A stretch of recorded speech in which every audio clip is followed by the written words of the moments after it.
சொல்லுவாங்க, life is two short, வாழ்கிறது ஒரு வாழ்க்கை, என்ஜாய் பண்ணணும் அப்படின்னு பாவத்துக்கு ஒரு பெரிய கேட்டை ஓப்பன் பண்ணி விட்டுறது.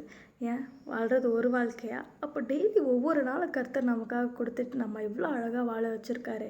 ஏன்னா புலம்பல் 3ஆம் அதிகாரம் 22 23ஆம் வசனத்தில் எழுதப்பட்டிருக்கு, நம்ம நிர்மூலமாகாதது தேவனுடைய, அதாவது கர்த்தருடைய கிருபை, அவருடைய இரக்கங்கள் முடிவில்லாதது, காலைதோறும் புதிதாக இருக்கிறது, கர்த்தரோட உண்மை அவ்வளோ பெருசு அப்படின்னு எழுதியிருக்குங்க.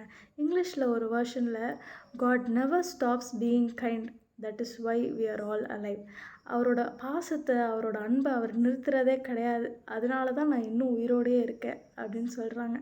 பாருங்களேன், அப்படி வாழணுமா, சூப்பராக வாழணும் அப்படின்னா கர்த்தருடைய அன்பு கீழே இருந்தாலே ஒரு அழகான வாழ்க்கை நமக்கு அமைச்சு கொடுத்துட்றாரு.